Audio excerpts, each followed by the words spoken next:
Seguimos. Ahora hablaríamos, por ejemplo, del análisis de prioridades de conservación de aves en un territorio más amplio. Seguimos, ¿no? Podríamos ampliar, por ejemplo, la zona de Amazonas, donde hay una gran diversidad, es uno de los circuitos de aves, digamos, si no el más importante o uno de los más importantes del Perú. Seguimos. Entonces, ¿es hablar de territorio o de linealidad o hablar de mosaico de territorio? Seguimos. Entonces, si se quiere, la base de la propuesta de rescatar algo que ya hemos hecho es lo que hicieron nuestros antepasados, que es el control de las potencialidades de los diferentes niveles de la escala ecológica. Eso sería el lenguaje que usaríamos ahora. Pero eso es lo que se ha hecho. Seguimos. Seguimos. Las áreas naturales protegidas. Esta es la definición que está en la ley, que son espacios continentales marinos, debido a su importancia para la conservación de la diversidad biológica, etc. Seguimos. Quería detenerme solamente un minutito en esto. ¿Qué son las áreas naturales protegidas? Básicamente, como ustedes han visto, para conservar diversidad biológica, pero tiene que tener tres características: estar geográficamente definida, estar designadas y manejadas, y tienen que alcanzar objetivos específicos de conservación, ¿no? O sea, tiene que haber, y el manejo tiene que ser bajo planes. Seguimos. Ahí están las áreas. Seguimos. Esta es la distribución. Nosotros tenemos un sistema donde hay áreas de uso indirecto, los parques nacionales, los santuarios, y las áreas de uso directo como las reservas paisajísticas, las reservas nacionales, las comunales, etcétera, y más las áreas en estudios. Estamos hablando de 14.3% del territorio. Seguimos. Este es el mapa oficial de las áreas naturales protegidas. Quería resaltar que en nuestra planificación del sistema, de las 38 sitios prioritarios que se identificaron para establecer áreas, en este momento hay 35 ya como áreas protegidas. O sea, hay una relación entre planificación y establecimiento bastante aproximada, bastante buena. Seguimos. Entonces, bueno, esta es una típica imagen de nuestros bosquedales, pero también me gusta resaltarlo en el sentido de que si las áreas protegidas las consideramos como islas, como anteriormente se ha hecho, ustedes saben que las islas, si el nivel del agua aumenta, las islas desaparecen. Entonces hay que evitar una mirada de las áreas en sí mismas al margen del territorio. Seguimos. Es decir, en vez de la primera línea, que es lo típico, lo que normalmente se ha hecho, ir a la de abajo, ¿no? Donde están estas áreas, pero articuladas en territorio, rescatando justamente eso que hemos hecho durante siglos. Seguimos. Y ahora los llevo nuevamente, estuvimos hablando del mundo, nuevamente los llevo digamos, al contexto internacional. Y este es el programa de trabajo de la Comisión de Convenio de Diversidad Biológica, y para el 2010, como ustedes pueden ver, ya se están planteando pues temas como construcción de capacidades, tecnologías apropiadas, evaluación del sistema. El próximo año es declarado el Año Internacional de la Biodiversidad. Entonces es importante resaltar que ha habido también una planificación en el mundo, en el desarrollo de los sistemas nacionales, y obviamente no toda la tarea está cumplida, pero este es el programa internacional donde todos los países estamos comprometidos a cumplir. Hace poco había una reunión justamente sobre el cumplimiento de este plan de trabajo, donde hay un poco, sobre todo más déficit es en las áreas marinas. El mundo ha avanzado, más del 10% del territorio en el mundo ya tiene áreas protegidas. pero las áreas marinas sí estamos hablando del orden del 2%. Seguimos. En este territorio, nuevamente regresando a nuestro país, donde se sigue aprovechando al máximo, seguimos sus potencialidades, seguimos. Tenemos que plantearnos pues ahora nuevas tareas, el desafío de la mitigación.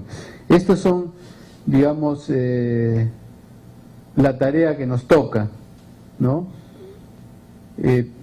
Digamos, al 2030 deberíamos llegar a esta meta, lo que implica, ¿cómo se llama?, trabajar en temas de eficiencia energética, ¿no? Por ejemplo, todo lo que es el tema de agricultura, el tema forestal, ¿no?, etcétera, etcétera. Y esta tarea, nosotros tenemos una responsabilidad que tiene que ver justamente con evitar muchas de las emisiones, con la pérdida de los bosques. Algunos hablan de 20% de nuestro aporte en tema de bosques, como países, digamos, con bosques, en el conjunto de países con bosques. Seguimos. Y ya en el caso de Perú, esto es nuestra pérdida de forestación anual, 150.000, 149.000, ¿no?, hectáreas, ¿no?, entre 92.000, y aquí ustedes tienen pues los montos de pérdida en términos de carbono.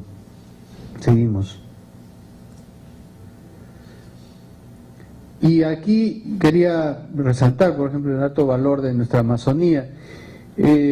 Estaba hablando hace poco con unos biólogos brasileños. Yo soy meteorólogo de profesión. Nosotros ya incluso se había hecho estudios con radioisótopos de que el 50% de la precipitación que se produce en la Amazonía proviene de la misma Amazonía, el otro 50% proviene del Atlántico, así 50-50. Pero nadie entendía bien por qué, porque normalmente para que llueva tiene que haber partículas, alrededor del cual se forma la gota y después comienza a subir y bajar hasta que por su gravedad cae. Y resulta que el bosque es el que emite las partículas. Uno dice, ¿cómo? En la evaporación hay compuestos orgánicos que como interacción con la luz del sol se convierten en partículas. Son partículas orgánicas. Y esas partículas orgánicas son las que son los núcleos en el cual se forman las gotas. Entonces, no solamente es un problema del CO2. Si nos quedamos sin Amazonía, nos quedamos sin la facultad de emitir partículas. Uno dice, bueno, pues si la convertimos en desierto va a haber más partículas, ¿no? Pero no es así, porque cuando abundan demasiadas partículas, el vapor se tiene que distribuir en más partículas y por lo tanto ustedes tienen evaporación, ya no precipitación.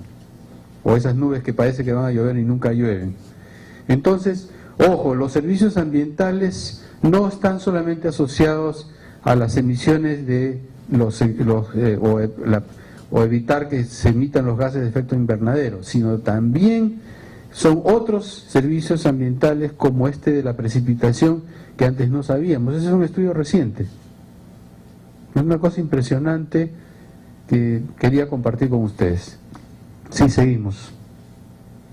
Bueno, acá ustedes pueden ver cómo hemos hecho un estudio, está ya por publicarse, donde se ha trabajado distrito por distrito, y este es más o menos un promedio de cómo está distribuidos los consumos, ¿no? Pastos, los cultivos permanentes, los transitorios. En ese territorio seguimos. ¿Sí? Después también hemos estimado, digamos, con una proyección de lo que puede ser la deforestación al 2050 en la Amazonía, y también un promedio de las existencias de carbono en la Amazonía, ¿no? Y seguimos. Y después se ha trabajado costos de oportunidad. Es un trabajo relativamente sencillo. En pocas palabras, le hemos comparado estos costos de oportunidad con lo que podrían ser los costos en el mercado de carbono. Y a ustedes pueden ver, por ejemplo, dependiendo de los precios, ¿no? Acá a 12 soles y acá a 21, como, digamos, dónde podría ser atractivo, por ejemplo, trabajar el tema de deforestación evitada. Pero quiero decirles que independientemente de carbono, hemos hecho un cálculo del costo de oportunidad que muestra una cosa interesante, más o menos lo que en promedio, invertir para hacer agricultura en Amazonía puede significar en el año unos 300 soles, después de hacer todos tus gastos. Ese es digamos, tu plata neta que recibes, 200, 300 soles, haciendo una agricultura simplemente de subsistencia, ¿no? Entonces quiere decir que, digamos, obviamente es una inversión bastante poco atractiva, pero es la que hace la mayoría de la gente que vive en estos sitios. Estamos hablando de 300 soles, en algunos lugares 100. Obviamente en zonas como esta, los costos de oportunidad son, digamos, desfavorables para nosotros, porque ahí está, por ejemplo, el tema del oro, ¿no? Entonces ya se deforesta por otras razones, ¿no? Seguimos. Entonces, los servicios ambientales, fíjense que no he usado la palabra red que está de moda, ¿no? Que prefiero usar los servicios ambientales porque creo que todavía no está muy claro. Yo he hablado con mucha gente sobre red y he llegado a la conclusión que nadie sabe exactamente por dónde está la cosa. No sabemos qué va a pasar en Copenhague, lo más probable es que no pase nada, según algunos, pero sea como fuere, si hablamos de servicios ambientales, y ahora que se habla de pagos por servicios ambientales, podría, digamos, pensarse en el hecho de que hay que invertir en que gente haga actividades de conservación. Entonces, desde ese punto de vista, ¿no?, tenemos un 50% de áreas de boscosas que tienen oportunidades favorables para esa inversión en servicios ambientales por deforestación evitada, ¿no? Seguimos. Ahora sí les hablo de proyectos red. ¿Por qué? Porque eventualmente sí podríamos hablar, ¿no?, pero si es que consideramos no solamente áreas amenazadas, sino áreas vulnerables. Queríamos proponer, no solamente, porque casi es medio perverso hablar de proyectos o sea, a ver, ¿cómo les puedo decir? Es una oportunidad de estar muy amenazado para proyectos red, lo cual es un absurdo, ¿no? O sea, es una gran oportunidad estar muy amenazado. Es perverso. ¿Por qué entonces mejor no hablamos, ¿no?, ya como propuesta, de áreas vulnerables? Porque capaz estamos haciendo en algunos lugares muy buen trabajo. Quiero decirles que hay un estudio que muestra que en la Amazonía peruana, creo que lo publicó la gente del IBC, Nick Smith, donde muestra que lo menos deforestado en Perú son las áreas protegidas y las tierras indígenas. Entonces quiere decir que ahí hay una enorme potencialidad, pero además una enorme vulnerabilidad. Pero si entramos al tema de la adicionalidad, estamos muertos, ¿no? Porque tendríamos que buscar de alguna manera demostrar que eso se va a deforestar de todas maneras si no hay intervención, cuando no es así. Seguimos. Me gusta mostrar siempre esta lámina, que al final lo que se busca con el mantenimiento, este saldo positivo del mantenimiento de las funciones de los ecosistemas, implica pues disminuir los conflictos sociales, los impactos ambientales, los costos de transacción, ordenar el territorio, desarrollo económico, el conocimiento y cambios de conocimiento, de actitudes. El tema de ordenamiento es todo un tema que podemos, por sí solo, sería interesante conversarlo. Yo quiero compartir con ustedes mi preocupación sobre este tema de ordenamiento territorial, porque dice, vamos a ordenar el territorio. La pregunta es, ¿qué cosa es ordenar el territorio? y en eso no necesariamente todos estamos hablando de lo mismo.